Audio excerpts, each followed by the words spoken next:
Friends, तो आज हम फिर से मिले हैं दोस्तों अपने एक बहुत ही खतरनाक तरीके के चैलेंज को कंप्लीट करने के लिए, जो है वन शॉट ऑफ 3 चैप्टर्स, यानी कि इवोल्यूशन, इकोसिस्टम और आज आपको मिल जाएगा हेरिडिटी का वन शॉट। तो अब कई लोग को लग रहा होगा कि सर जी वन शॉट है तो ऊपर ऊपर से बताएंगे। नहीं, ऊपर ऊपर से नहीं। इस वीडियो को वो भी देख सकता है जिसने इन चैप्टर्स के बारे में कुछ भी नहीं पता, उसे कुछ भी नहीं पता और वो अपने चैप्टर को कंप्लीट करने के लिए है, तो वो भी इस वीडियो को देख सकता है। तो चलिए बिना बकवास के स्टार्ट कर दे, क्योंकि आपने थंबनेल तो देख ही लिया होगा। तो what we are going to do, हम क्या करने वाले हैं।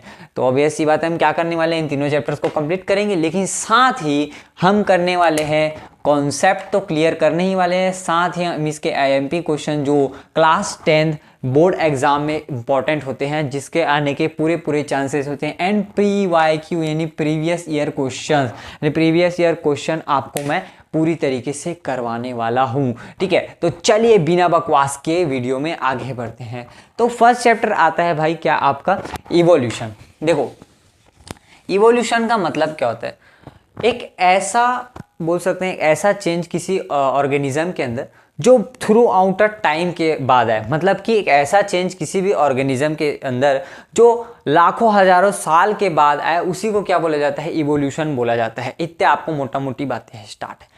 लेकिन सबसे पहले आपको ये समझना होगा कि इवोल्यूशन ये जो वर्ड है, ये वर्ड आया कहाँ से है। तो इवोल्यूशन का वर्ड का मीनिंग आया है इवॉल्व से। इवॉल्व का मतलब होता है किसी चीज़ को, मतलब कि किसी चीज़ को बढ़ाना। तो अब इवॉल्व का मतलब होता है किसी चीज़ में मॉडिफिकेशन करके उसे कंडीशन के अकॉर्डिंग ढालना। जैसे अगर मान लीजिए कोई आदमी है, कोई आदमी गाड़ी मोटर ले लिया, आजकल बुलेट वुलेट ज़्यादा चल रहा है, तो मान लीजिए कोई बुलेट है। अब बुलेट है तो उसमें लोग क्या करते हैं, उसमें लेदर का पूरा कवर लगाते हैं, फिर बुलेट वाला ही उसमें जो है डिग्गी लगवाते हैं, उसमें साइलेंसर चेंज करवाते हैं। इट मीन्स वो क्या कर रहे हैं, अपने फैशन यानी कि अपने, मतलब अभी क्या चल रहा है, अभी ट्रेंडिंग चल रही है कोई चीज़, तो ट्रेंड के अनुसार वो अपने गाड़ी में मॉडिफिकेशन कर रहे हैं। इट मीन्स आप समझो कि समय के अकॉर्डिंग हर चीज़ को बदलना पड़ता है, बोलते हैं ना, वही होता है इवोल्यूशन में।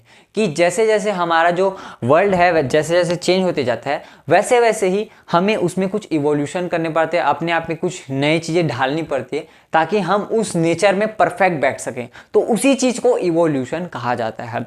अब ये तो थी क्या मोटा मोटी बातें, अब जड़िए इसके बारे में डीप से समझते हैं। देखिए, इवोल्यूशन ये जो कहानी है ये स्टार्ट होती है एक ब्रिटिश साइंटिस्ट जिसका नाम था डार्विन। तो चार्ल्स डार्विन जी जो रहते हैं वो ब्रिटिश साइंटिस्ट होते हैं। अब हिस्ट्री में हो ये रहा था ना कि चार्ल्स डार्विन जी को ब्रिटेन के थे, और उस समय ये चल रहा था 1862 का एरा चल रहा था, समथिंग लाइक दैट। तो उस समय हो ये रहा था, पूरे वर्ल्ड में एकदम होड़ मची थी कि हमें डिस्कवरी करनी, हमें डिस्कवरी करनी, क्योंकि वास्को डी गामा हमने सी रोड खोज दिया इंडिया तक का। और मतलब ऐसा था ना कि यूरोपियन कंट्रीज में ऐसा था, सुपीरियरिज्म वाला भावना आ रहा था। मतलब जिन वर्ल्ड वॉर देखा होगा उनको समझ आ रहा होगा कि सुपीरियरिज्म आ रहा था भाई, कि हमें तो सबके बाप तो हम ही हैं, हमको तो सब चीज़ उखाड़नी है। तो सब चीज़ के बारे में आगे बढ़ने के चक्कर में ये लोग होड़ लगाए रहते थे। तो उसी समय साइंटिस्ट डार्विन जो था ना, डार्विन को बहुत ज़्यादा मतलब इस सब चीज़ में दिलचस्पी था। तो उसने एक चीज़ प्रपोज किया, एक थ्योरी प्रपोज किया रानी विक्टोरिया को, कि क्या ऐसा हो सकता है। इवोल्यूशन के बारे में छोटी मोटी जानकारी दी। तो उन्होंने कहा वाह वाह, हम तो यही खोज रहे थे, हमें तो हीरा मिल गया साक्षात। तो डार्विन को हीरा समझ के इन्होंने क्या किया, अपने एक जहाज को दिया, जो जहाज का नाम क्या था, बीगल। तो जो बीगल जहाज था, ये 1 मार्क में क्वेश्चन आता है कि वो बीगल। तो मैं यहाँ पे डायरेक्ट आपको लिख दे रहा हूँ, बीगल। अब स्पेलिंग देते रहना जी, शिप, ठीक है ना। शिप का नाम क्या था, बीगल। तो शिप का नाम था बीगल। तो बीगल शिप में उनको बैठाया, और जिसमें लाइब्रेरी सब था उसको बैठाया, और उसने क्या किया ना, अपने एक साथ एक दोस्त को लिया। तो दोस्त कौन था, उसका नाम था वेलेस। तो डार्विन प्लस वेलेस गए कहाँ पे, एल्फ्रेड लिख देता हूँ, एल्फ्रेड वेलेस। ये लोग कहाँ गए खोजने के लिए कि इवोल्यूशन क्या होता है। अब ये लोग ऐसे खोजते थे, यूरोप में थे, और यूरोप में जाते जाते सी रोड को खोजा और पहुंच गए कहाँ पे, साउथ अमेरिका में पहुंचे। तो उनको मिला क्या, एक आइलैंड जिसका नाम था गैलापागोस आइलैंड। तो जो गैलापागोस आइलैंड है वो इक्वाडोर कंट्री के अंदर आता है। इक्वाडोर कंट्री की राजधानी क्योटो है। तो जो गैलापागोस आइलैंड है वहां पर वो जब उतरे, तो जो डार्विन और ये वेलेस थे, तो इन्होंने उतरा मतलब कि खाना वाना जमा करने के लिए। तो इन लोग ने एक चीज पाया कि एक जो पक्षी था जिसका नाम था क्या था, फिंच।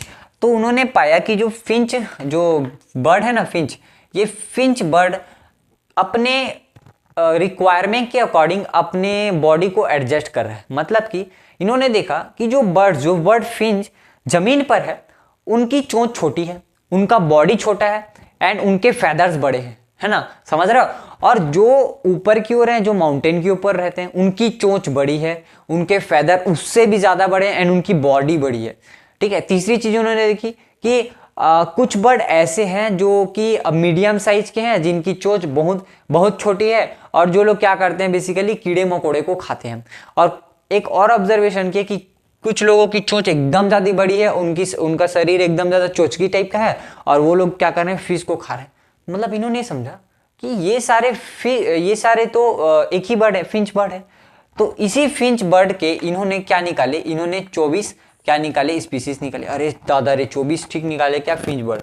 तो 24 फिंच बर्ड इन्होंने निकाला और इन्होंने एनालाइज किया कि हाँ भाई, सब चीजों में दिक्कत है। और सब चीज में दिक्कत क्या हो रही है, जो माउंटेन में, माउंटेन का नेचर अलग होता है, ऑब्वियस सी बात है। माउंटेन में जो रहेगा उसको ज्यादा उड़ान करना पड़ेगा, उसको खाना ज्यादा दूर तक ढूंढना पड़ेगा, इसलिए उसकी बॉडी को थोड़ा बड़ा बनाया गया है। ठीक है।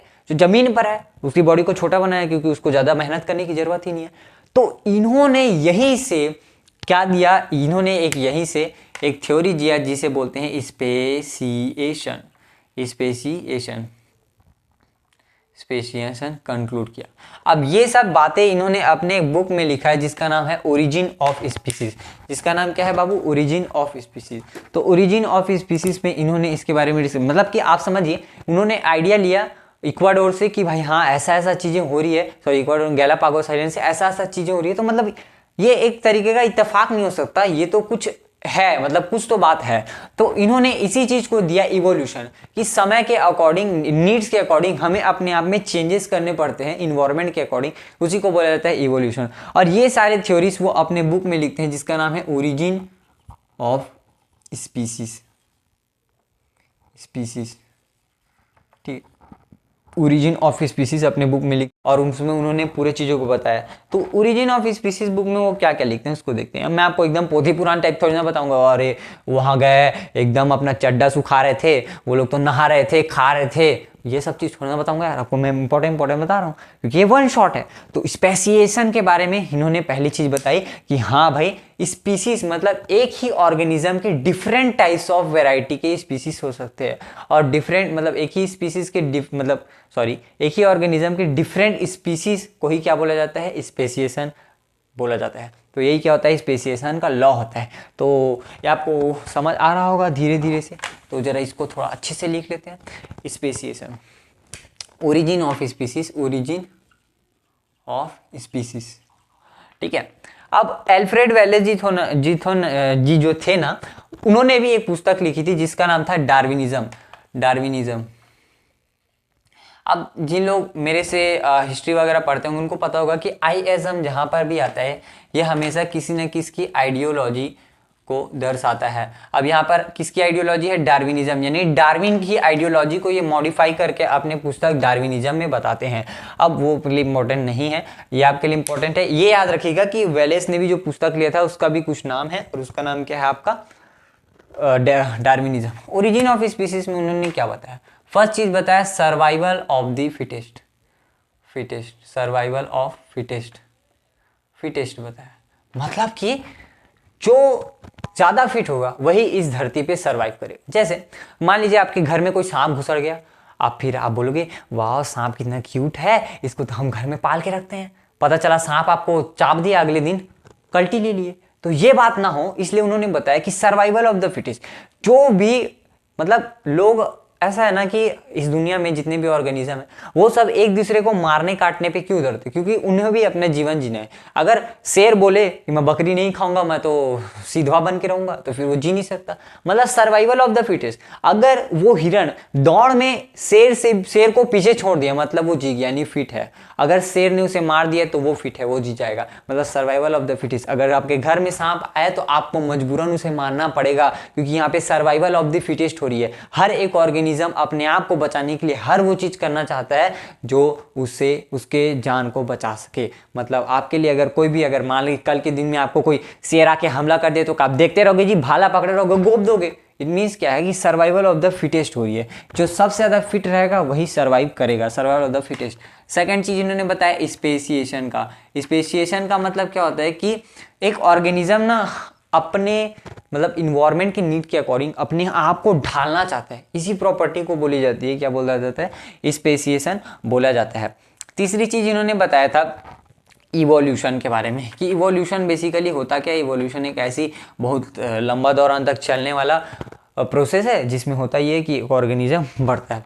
अब उसी में उन्होंने दो चीज़ें और इंक्लूड की थी, एक होता है होमोलॉगस और एनालॉगस ऑर्गन्स।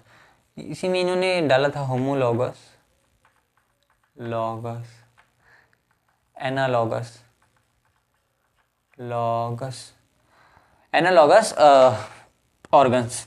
ये क्या होते हैं बेसिकली, लॉगस और एनालॉगस जो ऑर्गन्स होते हैं वो बेसिकली एक दूसरे के बोल सकते हैं एक दूसरे के जस्ट अपोजिट होते हैं। होमोलॉगस ऑर्गन उन ऑर्गन्स को बोला जाता है जिनके ओरिजिन साइट तो सेम होते हैं बट उनका फंक्शन डिफरेंट होता है। जैसे समझिए कि हमारा जो हाथ है उसका ओरिजिन हमारे कंधे से हो रहा है, ठीक है, हमारा जो हाथ है उसका ओरिजिन हमारे कंधे से हो रहा है। और जो डॉल्फिन्स होते हैं और जो आपके अदर जो फिशेस होते हैं उनका भी जो आपका विंग होता है ना, जिससे वो लोग स्विम करते हैं, तो वो भी कहाँ से होता है, उनके शोल्डर से ही ओरिजिन होता है। लेकिन हमारे हाथ का काम क्या है, खाना खाना, किसी चीज़ को उठाना, किसी भारी सामान को उठाना, ये सब चीज़ें। लेकिन उनके जो फ्लैपर का काम क्या होता है, उन्हें स्विम करवाना। मतलब कि आपने देखा कि उनके फंक्शंस तो डिफरेंट है लेकिन उनका ओरिजिन साइड सेम है। मतलब उनका ओरिजिन जिन भी ऑर्गन्स का ओरिजिन साइड सेम होता है और फंक्शन डिफरेंट शो करते हैं, उनको क्या बोलते हैं, होमोलॉगस ऑर्गन। और एज डिफरेंट कि जिनके ओरिजिन साइड तो डिफरेंट होते हैं बट वो वर्क करते हैं एज सेम, ठीक है। तो आप समझिए, जैसे एग्जांपल है इसका बैट और बटरफ्लाई, जो बहुत ज़्यादा आता है, अब छाया रहता है पेपर में भी। तो बैट और बटरफ्लाई, बैट जो रहता है, आपने कभी चमगादड़ को देखा होगा एकदम गौर से किसी ने, तो उसने पाया होगा कि उसके हाथ, उसके जो पंख, आपको लगता है पंख टाइप का ना, वो पंख नहीं होता, बेसिकली उसका हाथ होता है। तो उसका जो हाथ रहता है ना, पंख रहता है, वहां पे देखना आप उसके नाखून होगा, ठीक है। और आपको ऐसे देख के लगेगा कि उसके पास 5 उंगलियां हैं, क्या लगेगी, 5 उंगलियां हैं। या फिर आप गूगल में भी सर्च मारिए 5 उंगलियां। तो उसका जो ओरिजिन साइट है ना वो भी शोल्डर से ही होता है। लेकिन जो बटरफ्लाई है, बटरफ्लाई का ओरिजिन जो है उसके चेस्ट से होता है, उसके जो विंग्स होते हैं उसके चेस्ट से होते हैं। लेकिन जो बैट होता है वो भी अपने फ्लैपर को किस लिए यूज कर रहा है, उड़ने के लिए, और जो बटरफ्लाई है वो भी उड़ने के लिए यूज करते हैं। मतलब समझिए कि दोनों का ओरिजिन साइड तो डिफरेंट है, उसका तो शोल्डर से हो रहा है, इसका चेस्ट से हो रहा है, लेकिन दोनों का फंक्शन क्या है, सेम है। तो इसी को क्या बोला जाता है, एनालॉगस ऑर्गन्स बोला जाता है। तो इस तरीके से आपका होमोलॉगस, एनालॉगस होता है। अब इस चैप्टर में उससे रिलेटेड कुछ तो नहीं है, लेकिन मैं उसको बारे में आपको कुछ बताना चाहता हूँ कि जो म्यूटेशन थ्योरी होती है और लाइमार्क का क्या थ्योरी था।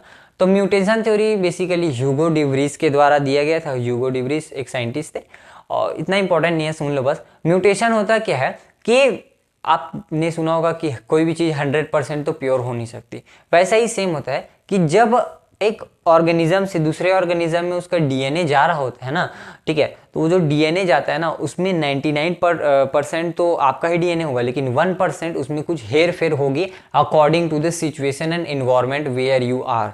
मतलब आप कहाँ हो उसके अकॉर्डिंग वहाँ पर क्या होगा, कुछ चेंजेस होगी। तो वही जो चेंजेस है ना वो धीरे धीरे धीरे धीरे धीरे धीरे आपके बॉडीज में होती है और उसी को क्या बोला जाता है, म्यूटेशन बोला जाता है। अब जिस भी ऑर्गेनिज्म में रिप्रोडक्शन बहुत जल्दी होता है उसमें म्यूटेशन बहुत ज़्यादा होता है, क्योंकि एक ही का डीएनए बार बार रेप्लिका टाइप से एकदम भन भन इधर उधर फैल रहा है, तो वही क्या होता है, आपका म्यूटेशन होता है। अब समझिए, इसका बेस्ट एग्जांपल है कोरोना। आपने देखा होगा 2019 में जो कोरोना आया था, 2019 से 20 में, उसमें जो डेथ हुए थे बहुत ज़्यादा कम हुए थे, क्योंकि जो म्यूटेशन था उस समय पर धीरे धीरे हो रहा था। लेकिन जैसे 2021-22 इसको तो नशा चढ़ गया, मारबो म्यूटेटेड हैं हम, मतलब सब के बॉडी में गया था, इसके बॉडी में गया, उसके बॉडी में गया, उसके बॉडी में, सबको देखा, सबको देख के जान डाला इसमें क्या कमी, इसमें क्या कमी। फिर उसके बाद एक अपना बहुत भयानक टाइप का वर्जन लाया, उसके बाद फिर उस मार दिया सबको। तो वही होता है म्यूटेशन की, समय के दौरान उसमें कुछ हेर फेर होती है, लेकिन वो हेर फेर उसके लिए अच्छी होती है, तो वही हेर फेर को हम लोग क्या बोलते हैं, म्यूटेशन बोलते हैं। और एक लाइमार्क था बकलोलवा जो इस डार्विन से पहले आया था, वो क्या बोलता था कि जो हमारे बॉडी में जो इवोल्यूशन हो रहा है ना, वो बेसिकली होता ही इसलिए है, हम जिस भी ऑर्गन को ज़्यादा यूज़ करेंगे वो ऑर्गन हमारा अपने आप बड़ा होता जाएगा।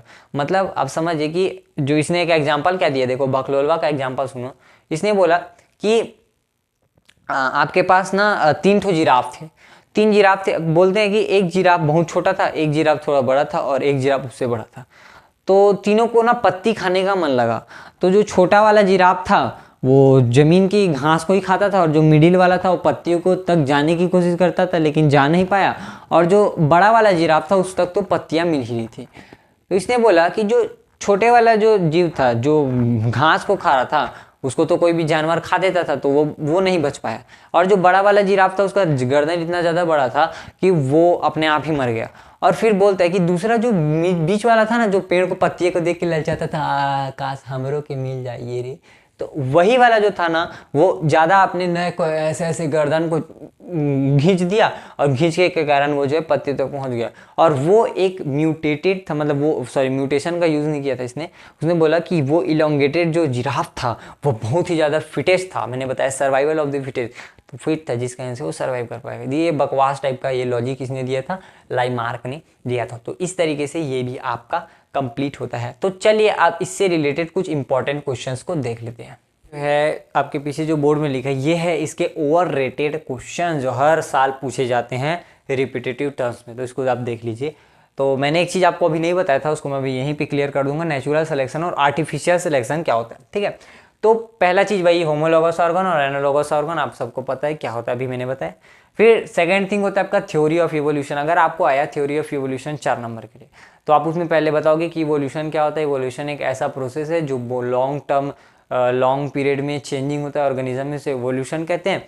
एंड उसके बारे में फिर आप उसमें 4 पॉइंट लिखेंगे, सर्वाइवल ऑफ द फिटेस्ट, और नेचुरल सिलेक्शन, स्पेसिएशन क्या होता है, और आपका इवोल्यूशन क्या है, तो इसके बारे में आप लिखिएगा।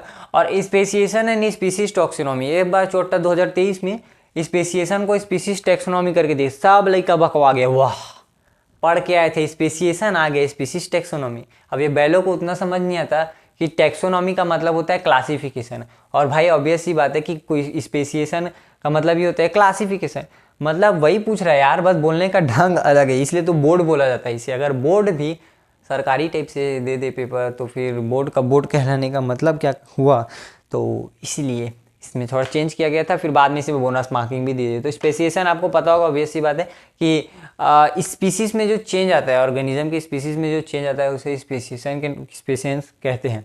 ठीक है, तो उसके बाद क्या आता है आपका वेस्टिजियल ऑर्गन। वेस्टिजियल ऑर्गन ऐसे ऑर्गन होते हैं जिसे हमारे बॉडी में रहने या ना रहने से कोई फर्क नहीं। जैसे हमारा जो कान है, ये जो पिन्ना बोलते हैं इसको, तो ये जो पिन्ना है इसका कोई काम नहीं है हमारे बॉडी में, लेकिन फिर भी है, अब काट नहीं सकते।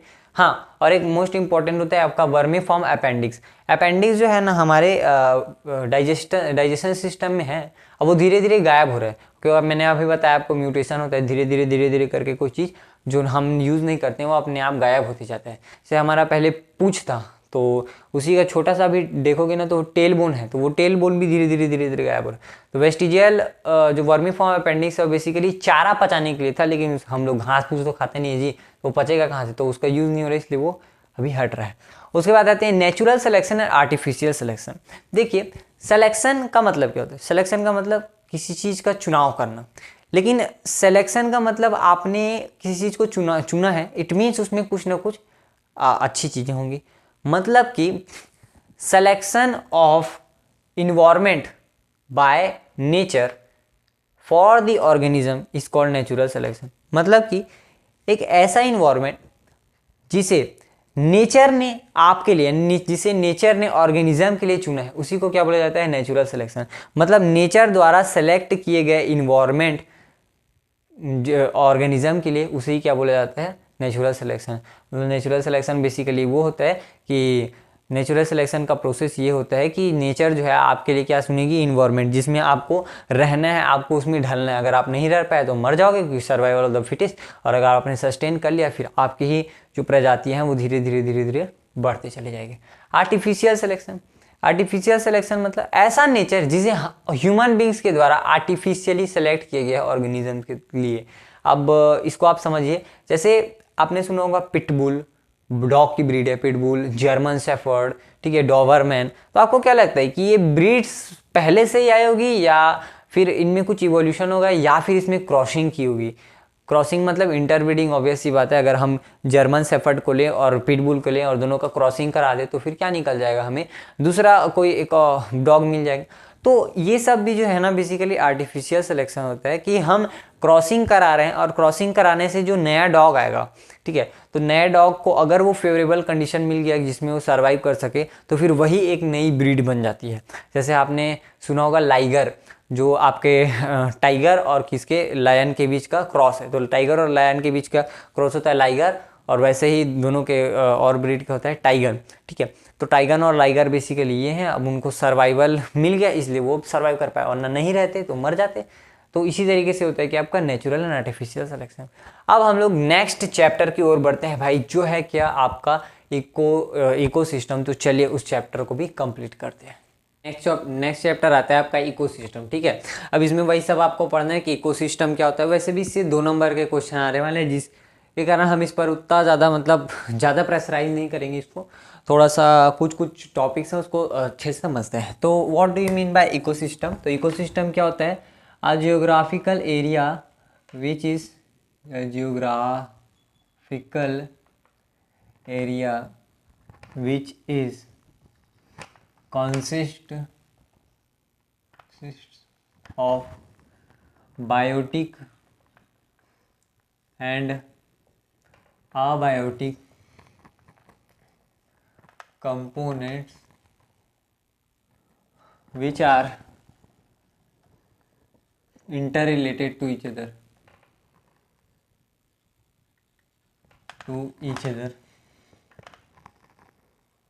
ठीक है। देखो इकोसिस्टम क्या होता है, एक ऐसा जियोग्राफिकल एरिया जहां पर बायोटिक और अबायोटिक कंपोनेंट क्या होते हैं, एक दूसरे से इंटर रिलेटेड होते हैं। अब इसका एक हिंदी आवाज समझिए कि एक ऐसा बोल सकते हैं, एक ऐसा नेचुरल एरिया जहां पर बायोटिक और अबायोटिक दोनों जो ऑर्गेनिज्म है वो एक दूसरे से इंटर रिलेटेड होते हैं। अब आप सबको पता होगा कि बायोटिक हम उन सारे ऑर्गेनिज्म को कहते हैं जो लिविंग बीइंग है और जो नेचुरल है। जैसे कि मतलब ऑब्वियस सी बात है, जो लिविंग है वो तो नेचुरल ही होगा यार, रोबोट थोड़ी ना होगा, ठीक है। तो जैसे हम ह्यूमन बींग्स हैं, जो इंसेक्ट्स हैं, एनिमल्स, सब सारे किस में आते हैं, बायोटिक कंपोनेंट में आते हैं। और अबायोटिक कंपोनेंट वो होते हैं जो नेचुरली ऐसे सब्सटेंस होते हैं जिनमें कोई जान नहीं होती, यानी कि जो होते हैं नॉन लिविंग थिंग्स होती है, जैसे आपका माउंटेन्स हो गए, रिवर्स हो गए। तो इसका सबसे बेस्ट एग्जांपल आपका आता है जो बनता है आपका पॉन्ड। जैसे आपने तरिया देखा होगा, तालाब वाला, तो वहाँ पर जो पत्थर रहते हैं उसमें काई लगता है, उसको फिर मछली खाती है, तो वो एक इंटर रिलेशन हो जाता है। तो वही इंटर रिलेशन क्या कहलाता है, एक इकोसिस्टम कहलाता है। अब सिस्टम बेसिकली आपके 2 टाइप्स के होते हैं, एक होता है नेचुरल और एक होता है आर्टिफिशियल ऑब्वियसली। तो एक होता है नेचुरल और एक होता है आपका आर्टिफिशियल, आर्टिफिशियल। अब नेचुरल में कौन कौन से आ जाएंगे आपका, एक हो जाएगा लैंड और एक हो जाएगा एक्वेटिक, ठीक है। लैंड में आपका क्या आ जाएगा, लैंड के 3 हो जाएंगे। एक हो जाएगा क्या आपका ग्रीन फॉरेस्ट, एवरग्रीन फॉरेस्ट इसमें सारे आ जाएंगे। दूसरा हो जाएगा आपका डेजर्ट और तीसरा हो जाएगा आपका नॉर्मल ग्रास लैंड, ठीक है, नॉर्मल ग्रास लैंड। और अगर हम बात करें एक्वेटिक की, तो आप सबको पता होगा क्या क्या आ जाएगा भाई, मरीन, ठीक है, सी, ये सब चीज़ें आ जाएगी। आर्टिफिशियल की बात करें तो आर्टिफिशियल में बेसिकली क्या आएंगे आपका एग्रीकल्चरल लैंड, ठीक है। और आपका क्या आ जाएगा पॉन्ड नो, एक्वेरियम लिखिए। और एक क्वेश्चन आता है, एमपी लिख देता हूँ, क्वेश्चन आता है 1 मार्क में कि एक्वेरियम क्या है, आर्टिफिशियल इकोसिस्टम है तो एक्वेरियम होता है, एक होता है आपका एक्वेरियम, ठीक है। तो ये होता है क्या आपका आर्टिफिशियल वगैरह हमने यहाँ पर देखा। अब जरा इसको आप स्क्रीनशॉट ले लीजिए। अब जरा हम लोग देखते हैं भाई कि इसके कंपोनेंट्स क्या होता है इकोसिस्टम के। तो बेसिकली जो इकोसिस्टम होता है ना वो 2 पार्ट्स में ही बटा होता है। आप सबको मैंने अभी लिखाया था बायोटिक और अबायोटिक कंपोनेंट्स में। तो जरा उसको देखते हैं कि वो किस तरीके से जुड़ा होता है। और यहीं पे आपको पढ़ना है क्या फूड चेन क्या होता है। तो पहले हम लोग देखते हैं बायोटिक। देखो इकोसिस्टम के कंपोनेंट लिख रहे हैं, कंपोनेंट, ठीक है ना, कंपोनेंट। देखिए भाई इससे ज़्यादा नंबर के क्वेश्चन नहीं आते, इसलिए मैं इसे थोड़ा जल्दी कराऊंगा क्योंकि ये थोड़ा एग्जाम पर्सपेक्टिव से बनाया गया है वीडियो है। तो बायोटिक हो जाएगा और ये आपका अबायोटिक हो जाएगा। बायोटिक में ऑब्वियसली बात है सारे लिविंग ऑर्गेनिजम्स आएंगे, एंड अबायोटिक में वही आएंगे जो मतलब मुर्दा हो यानी कि नहीं हो। तो अबायोटिक में वही आप डायरेक्ट यार इसको एग्जाम्पल करके ही लिख लो। अबायोटिक में क्या क्या आ जाएगा आपका, माउंटेन, रिवर, है ना, और आपका क्या आ जाएगा, रॉक्स एटसेट्रा थिंग्स आएंगे आपके। तो आप इसे लिख सकते हो, ऑब्वियसली बात है नॉन है तो ठीक है। और बायोटिक कंपोनेंट्स में आपको बेसिकली इसी में पढ़ना है क्या, चेन। तो ये होता है क्या आपका food chain. Food chain basically होता क्या है, तो ये एक ऐसा चेन होता है, एक यूनिडायरेक्शनल चेन होता है जिसमें सारे ऑर्गेनिज्म एक दूसरे पर इंटर रिलेटेड रहते हैं। और इसी से रिलेटेड एक लॉ आएगा जिसे हम लिंडमैन्स का लॉ कहेंगे, जिसे हम लोग 10% रूल के नाम से भी जानते हैं, 2 नंबर के लिए आ सकता है। तो जरा समझेंगे कि फूड चेन क्या होता है। लिखवाने की जरूरत तो नहीं, आप समझ गए होंगे कि फूड चेन क्या होता है। Food chain is a unidirectional chain of organism in which each organisms are interdependent with to each other. तो आप इसे समझ कर अपने आप लिख सकते हैं। तो इसके बेसिकली कंपोनेंट्स क्या होता है, एक होता है प्रोड्यूसर। देखो प्रोड्यूसर नामे से समझ आ रहा है कुछ ही चीज प्रोड्यूस करेगा, तो जो प्रोड्यूस करता है ना तो उसे हम लोग क्या कहते हैं, प्रोड्यूसर। तो ये फर्स्ट लेवल के लोग होते हैं, फर्स्ट लेवल के लोग जो प्रोड्यूसर होते हैं। दूसरा होता है क्या आपका कंज्यूमर। दूसरा होता है क्या आपका कंज्यूमर, कंज्यूमर जो इस प्रोड्यूसर को खाता है। और तीसरा होता है आपका डीकम्पोजर। क्या होता है, डीकम्पोजर। डीकम्पोजर वो होता है जो ये दोनों जब मरे गलेंगे ना तो उन दोनों को खा खुआ के सब राइट फाइट करेगा, कौन, आपका डीकम्पोजर। ठीक है, और फिर ये चेन जो है एक तरीके से चलते रहता है जिसे हम लोग फूड चेन के नाम से जानते हैं। तो प्रोड्यूसर जो होता है इसमें तो और कोई चेंजिंग नहीं होता है। प्रोड्यूसर मतलब जो खाना प्रोड्यूस करेगा, ऑब्वियस सी बात है प्रोड्यूस वो करता है जिसके पास खुद के पास अवेलेबल। जैसे कोई किसान है भाई, तो किसान खुद ग्रेन को क्या करता है, प्रोड्यूस करते हैं, क्योंकि उसके पास ऐसा सफिशिएंट अमाउंट ऑफ ग्रेन है कि वो अपने आप को जिंदा रख सके। उसके बाद फिर वो दूसरे को क्या कर देता है, प्रोड्यूस कर देता है। इट मीन्स ये क्या हुआ कि उसके पास पहले से ग्रेन था। मतलब प्रोड्यूसर वो हर एक वो ऑर्गेनिज्म है जो अपने फूड को खुद से प्रिपेयर कर पाता है और फिर जो बचता एनर्जी है उसे वो दूसरे को दे देते हैं। तो प्रोड्यूसर में बेसिकली आपके दिमाग में क्या आएगा जी, प्लांट आएगा ना। प्लांट क्या करता है, अपने फूड को खुद बनाता है, इसलिए फिर वो दूसरे को दे देता है। अब कंज्यूमर में भी 3 प्रकार के होते हैं। एक होता है क्या बोलते हैं, एक होता है प्राइमरी कंज्यूमर, एक होता है सेकेंडरी कंज्यूमर और एक होता है आपका टर्सरी कंज्यूमर। तीनों में अंतर क्या होता है बेसिकली समझिए। प्राइमरी कंज्यूमर बेसिकली उन्हें कहा जाता है जो ओमनीवोरस होते हैं। मतलब सॉरी प्राइमरी कंज्यूमर उन कंज्यूमर को कहा जाता है जो बेसिकली नॉर्मल है। जैसे इसका आप एग्जांपल समझिए तब आपको अच्छे से समझ आएगा। जैसे मान लीजिए प्राइमरी कंज्यूमर अपन डियर को मानते हैं। डियर यानी कि आपका हो जाएगा हिरन। तो हिरन का मतलब क्या होता है, वो क्या खाएगा, घास खाएगा। तो प्राइमरी कंज्यूमर में कौन आते हैं आपके, हर्बीवोरस ऑर्गेनिज्म आते हैं। तो इसमें क्या आता है, हर्बीवोरस। थोड़ा रंग बिरंगी करते हैं ताकि आपको मज़ा आए, तो फीलिंग्स आ जाएगी आपको। तो ये हो जाएगी हर्बीवोरस। हर्बीवोरस रस हर्बीवोरस ऑर्गेनिज्म हमेशा किस में आते हैं, प्राइमरी कंज्यूमर। प्राइमरी कंज्यूमर उस कंज्यूमर को कहा जाता है जो प्रोड्यूसर को खाता है। जो प्रोड्यूसर को खाता है, नहीं प्लांट को खाता है, उसे क्या बोलते हैं, हर्बीवोरस। क्या बोलते हैं बाबू, हर्बीवोरस। सेकेंडरी कंज्यूमर उसे बोलते हैं जो हर्बीवोरस को भी खा ले और जो प्लांट को भी खा ले। जो हर्बीवोरस को भी खा ले यानी कि वो डियर को भी खा ले और प्लांट को भी खा ले। मतलब कि वो क्या हुआ, वो ओमनीवोरस हुआ, क्योंकि उसने तो प्लांट को भी खाया और उसने किसको भी खाया, आपको क्या बोलते हैं, और ऑर्गेनिज्म को भी खाया। मतलब बस समझिए कि जो सेकेंडरी कंज्यूमर होता है वो क्या होता है, जो ओमनीवोरस होता है। जैसे कि ह्यूमन बींग्स, तो ह्यूमन बींग्स किस में आते हैं, ओमनीवोरस में आते हैं। एक्सेप्ट वो सब लोगों की बात नहीं कर रहे जो नहीं खाते हैं, खाते हैं वाला नहीं, लेकिन बोलते हैं ह्यूमन एक ऐसा ऑर्गेनिज्म है जो दोनों को खा सकता है, मतलब खाने में कैपेबल होता है। तो सेकेंडरी में क्या होता है आपका, ओमनी लिख दे रहा हूँ, ओमनीवोरस। ओमनीवोरस ऑर्गेनिजम्स आ जाएंगे, ऑब्वियस सी बात है। और थर्ड में आपको ऑब्वियस सी बात पता होगा, कंज्यूमर, जो ना ओमनीवोरस को बचाता है ना हर्बीवोरस को। वो बस प्रोड्यूसर को नहीं खाता है, बाकी ओमनीवोरस हर्बीवोरस दोनों को जमा देता है। उसको क्या बोलते हैं, कंज्यूमर। क्या बोलते हैं बाबू, कंज्यूमर। समझ रहे हो, मतलब हर्बीवोरस सिर्फ प्लांट खाएगा, ओमनीवोरस दोनों को खा जाएगा और ये चोटा है दोनों को खा जाएगा। ठीक है, तो इस तरीके से इनका चेन चलता है। अब इन सब का बदला लेगा तेरा भाई फैजल। तो यहाँ पे इसका फैजल कौन आ जाता है आपका, डीकम्पोजर।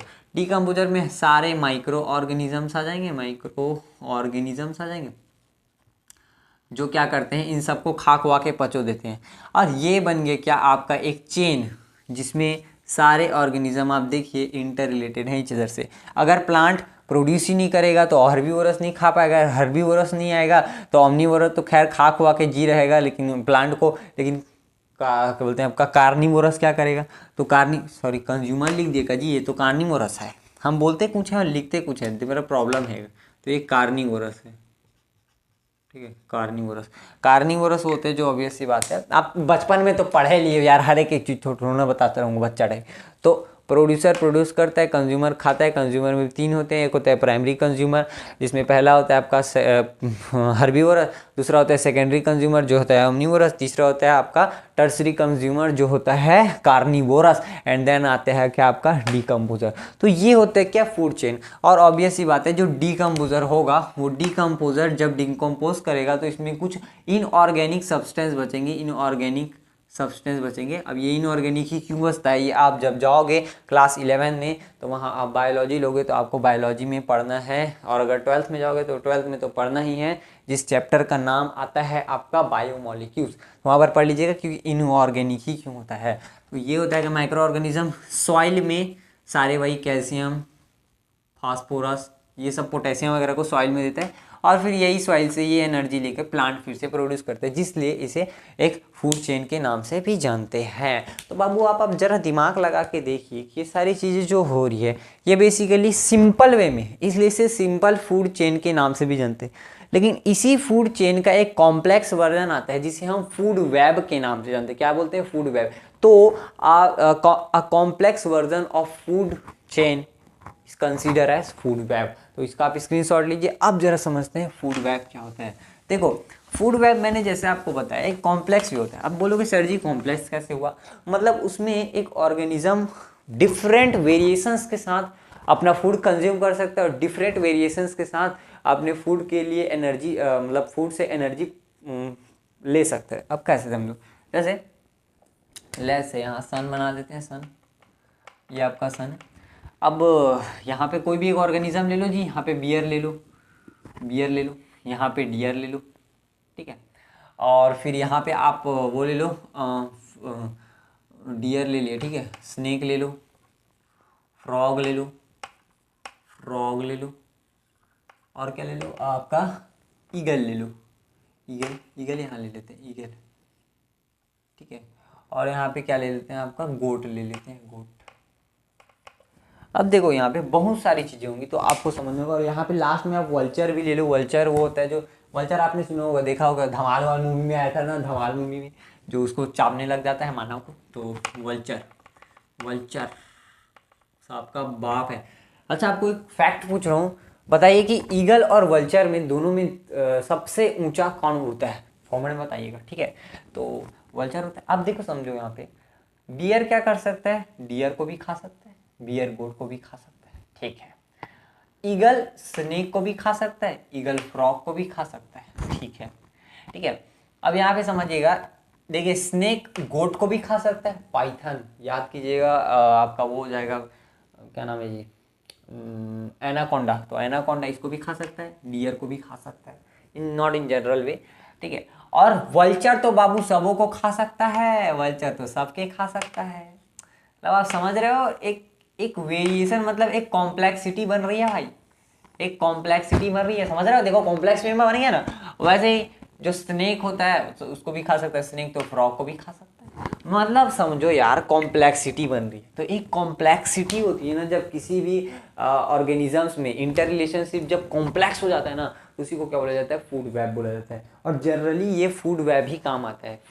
फूड चेन को इसलिए बनाया गया था ताकि हम जनरल वे में समझ सकें, बाकी तो आपका इंपॉर्टेंट फूड वेब होता है। अब इसी से रिलेटेड एक लॉ होता है, लिंडमैन का लॉ, जिसे हम लोग देखते हैं। चलिए आप इसका स्क्रीनशॉट लीजिए। मैन का 10% रूल ये कहता है, in each trophic levels the energy flow will be decrease from by 10%। तो इसी को हम लोग 10% लॉ के नाम से जानते हैं। अब देखिए इसको कैसे बोला गया है, तो इसको एग्जांपल के थ्रू समझते हैं। यहाँ पे हम प्लांट ले रहे हैं, प्लांट। अब ये प्लांट को खा लिया कौन, डियर, और इसको खा लिया कौन, आपका बियर।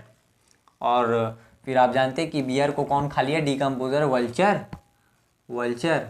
वल्चर ये मरा होगा तो उसको खा लिया, वल्चर खाया इसको, एंड माइक्रो ऑर्गेनिज्म इसको तोड़ दिया, माइक्रो ऑर्गेनिज्म। समझिए यहाँ पे इसके कहने का मतलब ये है कि हर एक लेवल पे जो एनर्जी फ्लो होगी, हर एक लेवल पे जो एनर्जी फ्लो होगी वो 10% कम फ्लो होगी, मतलब 10% से जिसमें गिरावट आएगी। कैसे? अगर मान लीजिए लेट से यहाँ पे 1 लाख जूल इसके पास एनर्जी है, 1 लाख जूल इसके पास एनर्जी, तो ये 1 लाख एनर्जी जो जूल है ये जब इसके पास जाएगी तो ये कितना हो जाएगा भाई, ये इसमें 10 आप इसको हटा दीजिए, मतलब इसका 10% कितना होता है आपका, इसका 10% हो जाएगा आपका 10,000, तो इसमें 10,000 हटाओगे तो ये कितना हो जाएगा 90,000, यानी यहाँ सिर्फ कितना एनर्जी आएगा 90,000 एनर्जी। तो यहाँ कितने का लॉस हुआ, 10% डिक्रीज हो गया।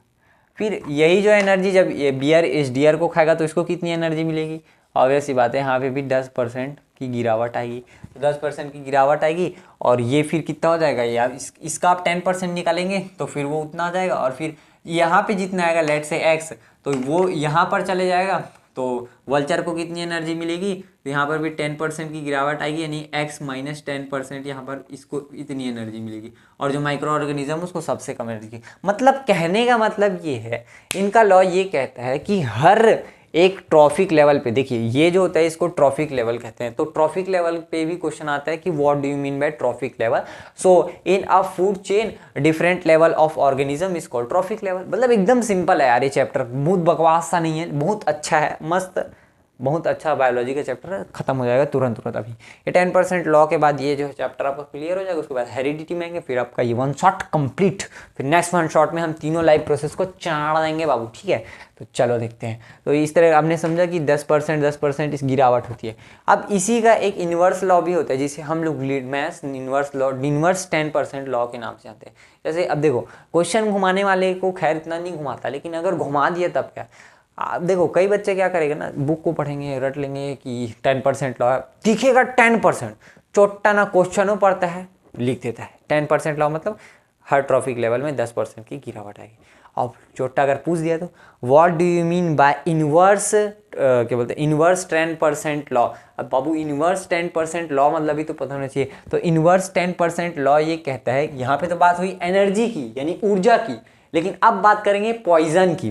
तो जब पॉइजन की बात आती है ना भाई, पॉइजन की बात आती है तो लिंडमैन जी ने कहा जिस प्रकार एनर्जी जब एक ट्रॉफिक लेवल से दूसरे ट्रॉफिक लेवल पर पहुंचती है तो उसमें 10% एनर्जी का लॉस होता है, लेकिन जब एक पॉइजन एक ट्रॉफिक लेवल से दूसरे ट्रॉफिक लेवल पर जाता है तो उसमें 10% ज़्यादा ऐड हो जाता है, यानी कि वो 10% और ज़्यादा घातक हो जाएगा।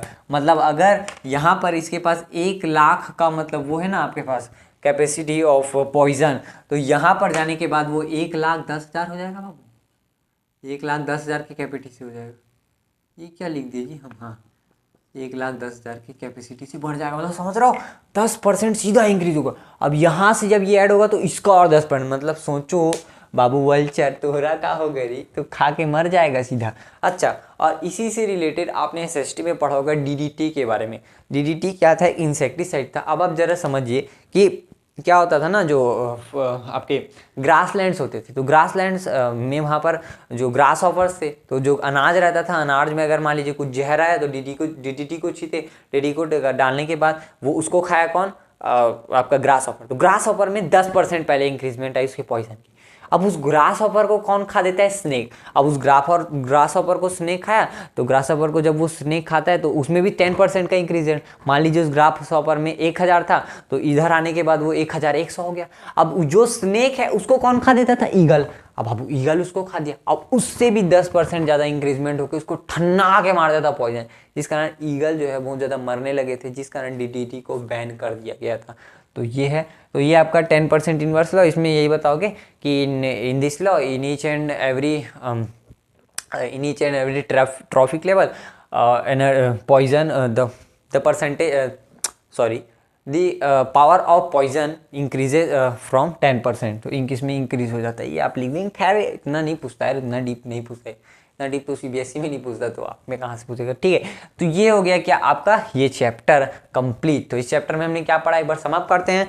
तो ऑब्वियस सी बात है, पढ़ा क्या, इकोसिस्टम क्या होता है, इकोसिस्टम के टाइप्स देखे, नेचुरल आर्टिफिशियल इसके कंपोनेंट्स देखे, फूड चेन क्या होता है, फूड वेब क्या होता है, ट्रॉफिक लेवल्स क्या होते हैं, उसके बाद हमने लिंडमैन का लॉ देखा और ये चैप्टर आपका कंप्लीट होता है। तो चलिए बढ़ते हैं नेक्स्ट चैप्टर के ऊपर जो है हेरिडिटी। को पढ़ने से पहले ना आपको कुछ कुछ टर्म्स के बारे में पता होना चाहिए। मुझे पता है बहुत सारे बच्चों को भाई इन टर्म्स से बहुत ज़्यादा डिफिकल्टी लगती है, क्योंकि भाई टीचर्स क्या करते हैं ना, आते हैं चलो मित्रों अब सीधे हेरिडिटी चालू करते हैं, फिर स्टार्ट कर देते हैं मेंडल को लॉ से ना। सबसे पहले आपको ये बेसिक टर्म्स याद होने चाहिए कि इसका मतलब क्या होता है और इनका बेसिक एसेंस क्या है। देखो, जीन्स का मतलब क्या होता है, एक ऐसे छोटे छोटे सेगमेंट्स ऑफ डीएनए जिनमें इंफॉर्मेशन होता है आपके बारे में, इसी को क्या बोला जाता है, जीन बोला जाता है। और एक डीएनए में कितना जीन होता है, तो भाई एक डीएनए में लगभग 20,000 जीन होता है। कितना होता है, 20,000। तो इट इज़ अप्रॉक्सीमेट वैल्यू। तो 20,000 जीन होते हैं किसमें, एक सेगमेंट एक डीएनए के अंदर। मतलब एक डीएनए के अंदर 20,000 जीन है। मतलब आपके हर एक बॉडी पार्ट का जो इंफॉर्मेशन है वो 20,000 इसी इंफॉर्मेशन में, इसी 20,000 इंफॉर्मेशन में आपका आँख का होगा, है ना, आपके आँख के रेटिना का होगा, आपकी उंगलियों में जो रेखे हैं उसके होगा, बहुत सारी चीज़ें। तो different varieties of things are here, so in that we included all. ठीक है, और उसके बाद आते हैं हेरिडिटी पे। हेरिडिटी का मतलब क्या होता है, ट्रांसमिशन ऑफ जेनेटिक कैरेक्टर्स। मतलब जेनेटिक कैरेक्टर समझिए, जैसे बोलते हैं ना, ये लड़का अपन मम्मी टाइप दिखा थे, ये लड़का अपन पापा टाइप दिखा थे। मतलब कहने का मतलब क्या है, कहने का मतलब ये है कि उस बच्चे के अंदर जो ट्रेंड्स है ना, ट्रेंड्स अभी हम पढ़ेंगे ट्रेंड्स क्या होते हैं। देखो, ट्रेंड्स ऐसे कैरेक्टर्स होते हैं जो बेसिकली किसी भी हमारे फॉर फादर से मिलते हैं हमको। जैसे कि मान लीजिए ककरो नाक थोड़ा बड़ा है तो क्या है, उसके किसी पापा या मम्मी में मैच होता है। जैसे पापा का नाक बड़ा हो गया तो उसका नाक बड़ा हो गया, उसकी मम्मी का आँख छोटा हो गया तो उसका आँख छोटा हो गया, है ना। उसके लिप्स जो है, लिप्स किस तरीके से होंगे, कई बच्चे लोग का मम्मी की तरह होता है, कई लोग का पापा की तरह। मतलब वही क्या है, वही एक ट्रेंड है। तो ट्रेंड जो होता है वो वही ट्रांसमिट होता है जेनेटिक कैरेक्टर्स के माध्यम से। जेनेटिक कैरेक्टर के माध्यम से वही ट्रेंड क्या होते हैं, ट्रांसमिट होते हैं। Inheritance, character acquired from the parents के द्वारा जो मिलता है उसको हम लोग इनहेरिटेंस बोलते हैं। हेरिटेंस का मतलब होता है वंशावली, वंशानुगत जो चीज़ें मिलती हैं। जैसे मेरे दादा के में तिल था यहाँ पे, मेरे पापा के में तिल था यहाँ पे, मेरे में भी तिल है यहाँ पे, समझ रहे हो। तो ये क्या है, इनहेरिटेंस है। एक्वायर्ड ट्रेंड्स वो ट्रेंड्स होते हैं जो आप अपने लाइफ के दौरान सीखते हो। जैसे आपके फादर जनरली यहाँ पर जो भी पढ़ रहे होंगे उसके साथ जनरली किसान होंगे। अब मान लीजिए आप कोई ऑफिसर बन रहे, तो जो आपके फादर होते हैं ना वो थोड़े नॉर्मल मैनर में, लेकिन अब जब जियोगे तो थोड़ा मतलब थोड़ा सा एक रहेगा ना यार, थोड़ा धौस टाइप का, तो आप थोड़ा अलग वे में जियोगे। तो वो जो आपका लाइफ जो ट्रेंड यानी कि जो आदत आपने लाइफ से सीखी है उसी को क्या बोलते हैं, एक्वायर्ड ट्रेंड्स। मोस्ट इंपॉर्टेंट चीज़ होता है एलिस क्या होता है, एक पेयर ऑफ जीन होता है जिनके पास अपोजिट टू ईच अदर, मतलब वो खुद एक दूसरे से अलग होते हैं। मतलब दोनों पास रहेंगे पेयर में, लेकिन दोनों एक दूसरे से एकदम विपरीत रहेंगे। इसी को क्या बोला जाएगा, आपका अपोजिट टू ईच अदर यानी कि एलिस। ठीक है, तो ये होता है क्या आपका बेसिकली नॉर्मल फैक्ट्स होते हैं। अब जरा देखते हैं कि आपका जो लॉ है मेंडल का, वो लॉ। तो मेंडल ने ना बेसिकली दो दिए हैं आपके लॉस। तो यहाँ पे आपको हाइब्रिडाइजेशन के मतलब भी समझना होगा। हाइब्रिडाइजेशन कब होता है, interbreeding of different organism to find a new organism with different varieties of qualities is called hybridisation. मतलब एक ऐसा प्रक्रिया जिसके द्वारा हम किसी दो ऑर्गेनिज्म का इनका इंटरब्रीडिंग कराते हैं।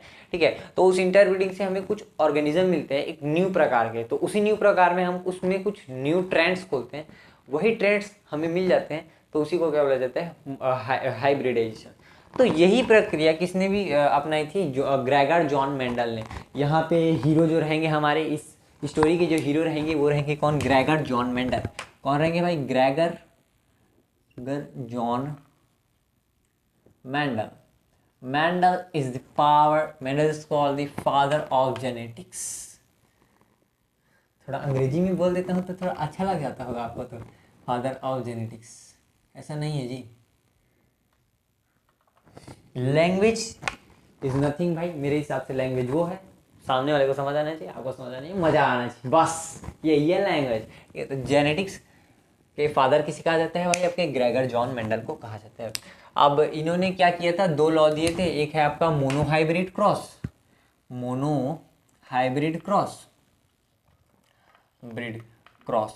एक है आपका डाईहाइब्रिड क्रॉस, जिसे हम लोग समझेंगे, जिसे हम लोग कॉम्प्लेक्स हाइब्रिडाइजेशन के नाम से भी जानते हैं। तो पहले इसको समझते हैं, मोनोहाइब्रिड क्रॉस। आपको फिर बताया मैंने हाइब्रिड मतलब कुछ और, मोनो मतलब क्या होता है, एक होता है। तो जब कभी भी हम किसी एक और एक यानी सिंगल की इंटरब्रीडिंग कराएं, ठीक है, मतलब मान लीजिए कोई छोटा है और कोई बड़ा है, तो छोटा बड़ा का जब हम लोग कराएंगे मतलब इंटरब्रीडिंग कराएंगे तो होगा ये कि हमें कुछ वेरिएशंस मिलेंगे, और उन्हीं वेरिएशंस को इन्होंने फाइंड किया और कंक्लूड किया अपने बोल सकते हैं अपने रेशियो में, उसी को अपने करना है बस, और कुछ नहीं। तो ये क्या हो गया जी, माइक ही गिर गया, तो उसी को आपको पढ़ना है, ठीक है। तो मोनोहाइब्रिड क्रॉस में क्या हुआ, इन्होंने क्या किया, सबसे पहले तो एक ऐसे प्लांट को लिया जो ड्वार्फ था। तो फर्स्ट प्लांट इन्होंने लिया प्लांट ड्वार्फ, ड्वार्फ यानी कि छोटा, अब इस टर्म आपको याद करने होंगे ड्वार्फ वगैरह। और दूसरा इन्होंने लिया जायंट। देखो ड्वार्फ जो था ना, ड्वार्फ को हमने जो है स्मॉल टी से दर्शाया है, और जो आपका जायंट है उसको कैपिटल टी से दर्शाया है। तो जब हमने इनकी इंटरब्रीडिंग कराई तो हमें कुछ इनके क्या मिलने लगे ना, इनके पेयर्स मिलने लगे, जिन्हें हमने कंक्लूड किया। तो हुआ ये, जब हमने टी और टी, बहुत ध्यान से सुनिएगा भाई, पेपर में हर बार आता है लॉ ऑफ सेग्रेशन के नाम से, तो आपको यही लिखना पड़ेगा, तो समझिएगा टी और टी। तो जब कैपिटल टी और स्मॉल टी का हमने एक बार इंटरब्रीडिंग कराया फर्स्ट टाइम, तो हमें क्या मिला, कैपिटल टी स्मॉल टी। अब देखिए यहां पे कैपिटल कौन है, सबका बॉस कौन है, टी, द रियल बॉस कौन हो जाएगा, टी, यानी कि यहाँ पे डोमिनेट कौन करेगा, यहाँ पे डोमिनेट कौन करेगा, टी, मतलब 75% ऑफ द कैरेक्टर्स टी पर डिपेंड करेंगे और 25% जो है डिपेंड करेगा स्मॉल टी पर। तो यहाँ पे डोमिनेट कौन करेगा, ये कह रहेगा, ठीक है। तो इसका क्या बोलेगा, डोमिनेटिंग जीन बोलेंगे, क्या बोलेगा बाबू उसको, डोमिनेटिंग जीन। तो ये तो था क्या फर्स्ट ट्रेंड, तो हमने फर्स्ट ट्रेंड तो कंप्लीट कर लिया। अब इसी फर्स्ट ट्रेंड के हमने दो पहलू लिए, यानी कि हमें जब इन्होंने इनका ब्रीड करा तो हमें एक बड़ा प्लांट मिला, यानी कि ये बड़ा था ये छोटा था, इसमें हमें मीडियम मिला। तो हमने क्या किया, अब दो मीडियम वाले को क्या किया, क्रॉस करवाया, दो मीडियम्स का क्रॉस कराया, यानी कि कैपिटल टी स्मॉल टी, यहाँ पे कैपिटल आपका जायंट है और ये आपका स्मॉल है। तो जब ब्रीड कराया तो हमें कुछ इनमें क्लूज मिले। देखो सबसे पहले इस कैपिटल टी का इसके साथ कराओ तो हमें क्या मिलेंगे, कैपिटल टी और कैपिटल टी, ठीक है।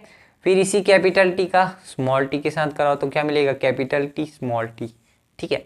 फिर इस स्मॉल टी का इस कैपिटल टी के साथ कराओ तो क्या मिलेगा, कैपिटल टी स्मॉल टी।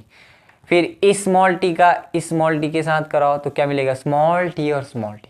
अब जरा आप दिमाग लगा के बताइए कि क्या हो रहा है यहाँ पे, हो क्या रहा है, बेसिकली हो क्या रहा है, क्या मिलेगा। तो ऑब्वियस सी बात है कि यहाँ पे क्या मिलेगा, देखो जीपी मतलब होता है आपका जायंट प्लांट, तो मैं यहाँ पे लिख रहा हूँ जायंट प्लांट। तो जायंट प्लांट आपको कहाँ मिलेगा, ये ऑब्वियस सी बात है जहाँ पे टी रहेगा, कैपिटल टी, वो डोमिनेट करेगा बाबू, उसी पे डिपेंड करेगा ये सारी चीजें। तो ये जायंट पी यानी कि ये वाला डोमिनेट करेगा, नहीं प्लांट क्या होगा, बड़ा होगा, ठीक है। दूसरा यहां पर बताइए कि क्या होना चाहिए आपके हिसाब से, आपने आई होप करता हूं आपने सोचा होगा कि जायंट पी क्यों, क्योंकि यहाँ पे डोमिनेटिंग कौन है, कैपिटल टी, और कैपिटल टी है मतलब कि उसकी कोई औकात नहीं है। फिर यहाँ पे जायंट टी पे, यहाँ पे क्या हो जाएगा आपका जायंट पी फिर से आ जाएगा, वैसी बात है। और यहाँ पे क्या आएगा आपका ड्वार्फ प्लांट, यानी कि छोटा प्लांट मिलेगा, छोटा दादा बन गया तो ड्वार्फ प्लांट। तो यहाँ पे क्या मिलेगा आपको, ड्वार्फ प्लांट। मतलब यहाँ पर हम दो चीज कंक्लूड कर सकते हैं, एक कर सकते हैं हम इसके जेनेटिक यानी कि जीनोटाइपिक रेशियो, मतलब इसके जीन से हम कुछ ला सकते हैं, और एक हम ला सकते हैं इसके आउटर अपीयरेंस। आउटर अपीयरेंस क्या रहा है कि ये बड़ा है, मतलब दो बड़े हमको मिल गए और एक छोटा मिल गया। लेकिन जेनोटाइपिक देखें तो इसमें तो बहुत दोनों बड़े थे, इसलिए ज़्यादा बड़ा हो गया होगा, और इसमें तो एक बड़ा एक छोटा था, एक बड़ा एक छोटा था, और इसमें तो बहुत छोटे थे। तो जेनोटाइपिक रेशियो और फेनोटाइपिक रेशियो, और यही रेशियो बेसिकली आपसे पूछे जाते हैं एग्जाम में। तो एक होता है कि आपका फेनोटाइपिक रेशियो, तो फेनोटाइपिक रेशियो जो आउटर अपीयरेंस के बेसिस पर हमने लिया है, तो ये हो जाएगा 3:1। 3:1 कैसे, तो जायंट कितने, 1 2 3, और आपको इन तीन मतलब अब जब आप दो मीडियम रेंज वाले प्लांट्स का क्रॉस कराओगे तो आपको क्या मिलेगा, 3 ठोक बड़ा प्लांट मिलेगा और क्या मिलेगा, 1 ठोक छोटा प्लांट मिलेगा। और वहीं जीनोटाइपिक रेशियो की बात करें तो जीनोटाइपिक रेशियो की बात करें तो ये आपको मिलेगा 1:2:1। कैसे, एक आपको एकदम बड़ा मिलेगा, 2 आपको मीडियम साइज के मिलेंगे और एक आपको छोटा मिलेगा। तो मुबारक हो फ्रेंड्स, आपने मोनो हाइब्रिड क्रॉस को सीख लिया है। तो ये क्रॉस तो बहुत इजी था और यही पेपर में पूछा जाता है। बाकी आपको डाई हाइब्रिडेशन जो इसका क्रॉस है, इसको देखने से पहले आपको कुछ चीज़ों को समझना पड़ेगा। देखिए जैसे कि जैसे जैसे हम ना किसी कॉम्प्लेक्सिटी में बढ़ते हैं, तो आपने देखा होगा जैसे जैसे जो चीज़ें होती हैं छोटे छोटी होती जाती है, तो वहाँ पर उनकी जो कॉम्प्लेक्सिटी है वो बढ़ती जाती है। तो जैसे कि हमने पहले मोनोहाइब्रिड क्रॉस में पहले हम लोग ने प्लांट को लिया, अब यहाँ पर हम डाईहाइब्रिड क्रॉस में यहाँ पर सीड्स को लेंगे। और यहाँ पर 2 टर्म्स आपको मिलेंगे, डोमिनेंट और रेसेसिव। तो ये कुछ नहीं होते हैं, ये एक ऐसा ट्रेंड होता है जो मान लीजिए कोई भी हमने किसी 2 चीज़ का क्रॉस कराया, तो उसमें जो ट्रेंड उभर कर आएगा उसी को क्या बोला जाएगा, डोमिनेंट जो आपका ट्रेंड है। और अगर जो दब गया यानी कि जो हमें दिख नहीं रहा है लेकिन होता है, उसको हम लोग क्या बोलते हैं, रेसेसिव ट्रेंड बोलते हैं। तो आगे आगे समझते चलेंगे, बस ये आपको पता होना चाहिए। और ऐसा तो मैंने नहीं देखा है कि इससे 2 नंबर के क्वेश्चन आते हैं, 4 नंबर के ही आते हैं। तो अगर पूछ लिया गया what is dominant and recessive, तो आप लिख सकते हैं कि जो ट्रेंड उभर कर आते हैं तो उसी को क्या बोला जाता है, डोमिनेंट, और जो उभर कर नहीं आते उसी को क्या बोला जाता है, रेसेसिव बोला जाता है। आप अपने ओन वर्ड में इसको इंग्लिश में लिख सकते हो। तो यहाँ पर हमने एक बीज लिया है, अब इस बीज को इसने ना 2 भाग में कैटेगराइज किया, एक तो कलर के हिसाब से और एक शेप के हिसाब से। मतलब कि अगर कलर ग्रीन हुआ तो वो हमेशा रेसेसिव होगा और उसे स्मॉल वाई से डिनोट किया जाएगा। और अगर कलर येलो हो गया तो कलर येलो है तो उसको इसने डोमिनेट में लिया है और उसमें जो है वाई लिया। मतलब ये इसके लेने का तरीका है। हो सकता है आप एक्सपेरिमेंट करो तो इससे ले लो, लेकिन रिजल्ट सेम आने वाले हैं, इसने बोला। तो अभी हम फिलहाल मेंडल जी के हिसाब से चलेंगे। तो ग्रीन में हम लोग ने रेसेसिव को लिया है और जो आपका येलो उसको डोमिनेंट लिया है। वैसे ही हम शेप को भी डोमिनेंट और रेसेसिव में बांट देते हैं। तो जो राउंड शेप होते हैं उनको हम लोग डोमिनेंट कहते हैं और उसे हम लोग कैपिटल आर से डिनोट कर रहे हैं, ठीक है। और जो रिंकल्ड शेप होता है उसको हम लोग ने रेसेसिव कहा है और उसको हम लोग ने स्मॉल आर से डिनोट किया है। तो इस तरीके से ये हमारा डिनोटेशन होता है। तो चलिए समझते हैं कि इसमें इसने क्या क्या रेशियो दी थी। इसमें भी इसने जो है जेनोटाइपिक और फेनोटाइपिक रेशियोज को दिया था, ठीक है। तो जेनोटाइपिक और फेनोटाइपिक रेशियोज को अपन देख लेते हैं यहाँ पे। तो इसके लिए मैं आपके साथ साथ चार्ट बनाता हूँ। इसको कोई टीचर आपको नहीं बताएगा भाई, लेकिन मैं आपको समझने के लिए ज़रूर बता दे रहा हूँ। यहाँ पे टेबल बना रहे हैं तो आपको ध्यान में ये रखना है कि हमको एक एक के रेस्पेक्ट में लेना है। मतलब पहले हम क्या ले लेते हैं, कैपिटल आर और कैपिटल वाई ले लेते हैं, दोनों का क्रॉस कराए तो कैपिटल आर कैपिटल वाई मिल गया। एक बार हमको क्या लेना है, एक बार हम कैपिटल आर और स्मॉल वाई ले लेते हैं, फिर एक बार स्मॉल आर और कैपिटल वाई ले लेते हैं और एक बार स्मॉल आर और आपका स्मॉल वाई ले लेते हैं, ठीक है। सेम आपको यहाँ पर भी लेते जाना है, capital R Y, capital R small Y, small R Y, sorry capital Y है, और यहाँ पे आपको मिल जाएगा स्मॉल आर और स्मॉल वाई। अब आपको करना क्या है, यहाँ पर आपको ऐसे डब्बे बना लेने हैं, ठीक है। अब आपको करना क्या है, इन दोनों का क्रॉस करा के यहाँ लिख दे, फिर इन दोनों का क्रॉस करा के यहाँ, इन दोनों का क्रॉस करा के यहाँ यहाँ, ऐसे आपको भरते चलना है। तो जब capital R capital Y capital R capital Y, यहाँ पर ये जोड़ी मिला, फिर कैपिटल आर वाई, सॉरी इसको ऐसे नहीं लिखते हैं, इसको थोड़ा अरेंज करके लिखते हैं। तो कैपिटल आर हमको 2 बार मिल गया, कैपिटल वाई भी 2 बार मिल गया, ठीक है। और वहीं पर यहाँ पर देखिए तो कैपिटल आर 2 बार मिला, एक बार कैपिटल मिला, एक बार स्मॉल मिला, और एक बार आपको यहाँ पे कैपिटल आर 2 बार मिल गया, एक बार दोनों बार क्या मिल गया, स्मॉल मिल गया, ठीक है। और वैसे ही आपको यहाँ पे एक बार कैपिटल आर मिला और यहाँ पर स्मॉल आर मिला और दोनों में स्मॉल मिला। तो इसको मैं थोड़ा भर के लाता हूँ क्योंकि आपका टाइम वेस्ट होगा।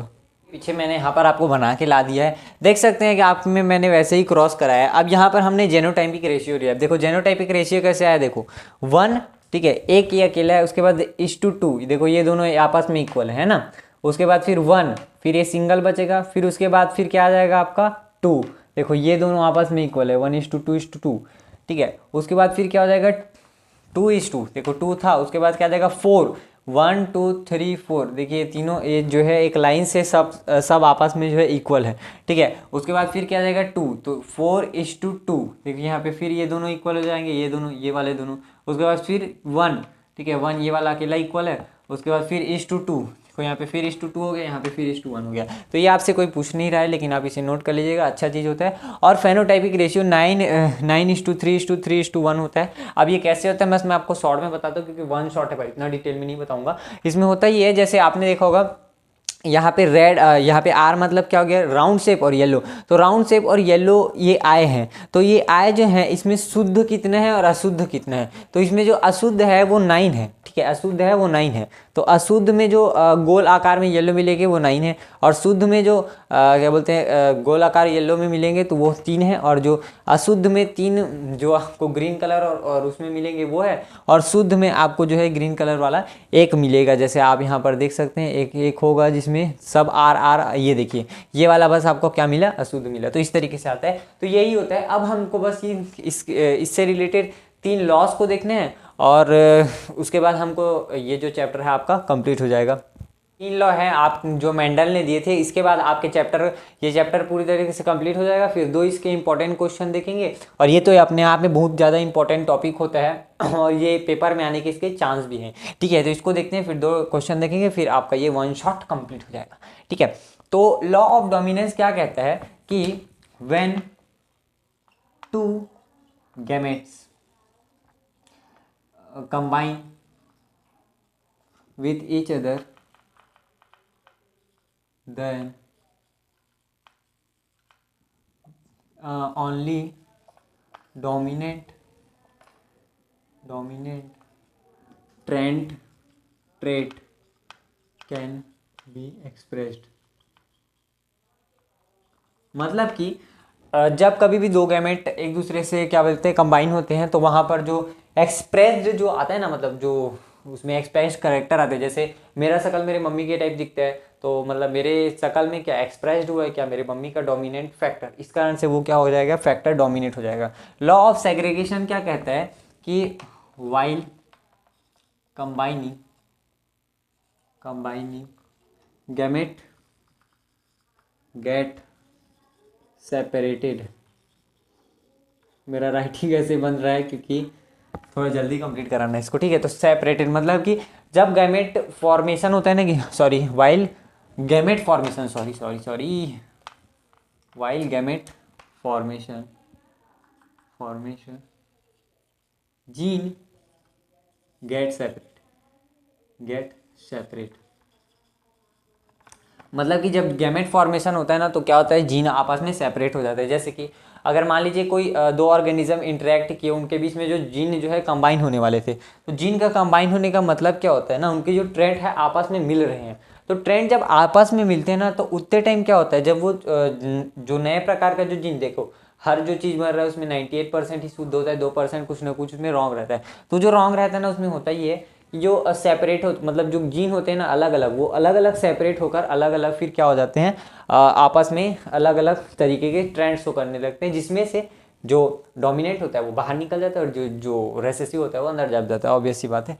लॉ ऑफ इंडिपेंडेंट असॉर्टमेंट का मतलब होता है कि गैमेट फॉर्मेशन के समय ना वो इंडिपेंडेंट होते हैं। मतलब वाइल गैमेट फॉर्मेशन, मतलब देखो यहाँ पे जीन से क्या हो रहा है, गैमेट फॉर्मेशन हो रहा है। जीन वाइल गैमेट फॉर्मेशन क्या हो रहा था, जीन सेपरेट हो रहे थे, लेकिन while gamete formation genes are independent to combine with each other.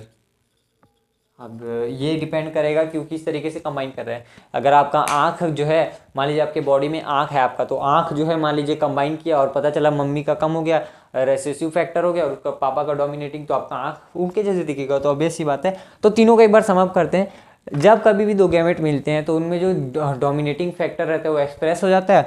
दूसरा सेग्रेशन क्या कहता है, लॉ ऑफ सेग्रेशन, कि जब कभी भी गैमेट फॉर्मेशन होता है तो उनमें जो जीन होते हैं वो आपस में सेपरेट हो जाते हैं। तीसरा लॉ ऑफ इंडिपेंडेंट असॉर्टमेंट क्या कहता है, जब कभी भी गैमेट का फॉर्मेशन होता है ना, तो उतने टाइम जो आपके जो जीन होते हैं वो आपस में इंडिपेंडेंट रहते हैं, आपस में क्या होते हैं, मिलने से। तो भाई मुबारक हो, आपका ये 1 शॉट कंप्लीट होता है। अब इसी से रिलेटेड कुछ क्वेश्चंस हैं। जैसे पहला क्वेश्चन मैं बोलता हूँ, who is the father of genetics and why he took the plant P.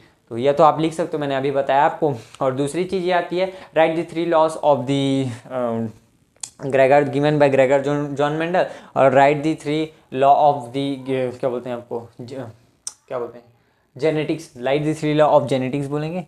तो ये लिख देना आपको। और बाकी तो अगर अलग अलग आया what is law of segregation तो आप फाड़ ही दोगे। और बाकी ज़्यादा से ज़्यादा आ गया डोमिनेंट और रेसेसिव फैक्टर, इससे ज़्यादा क्वेश्चन इससे नहीं बन सकते हैं। तो आप एक बार इस क्वेश्चन को प्रैक्टिस करके देखिएगा। और कैसे लगा ये वन शॉट और इसी टाइप के वीडियो और भी चाहिए क्या, इसको जरूर से कॉमेंट में मार दिएगा दोस्तों। तो मिलते हैं नेक्स्ट वीडियो में, तब तक के लिए बाय बाय।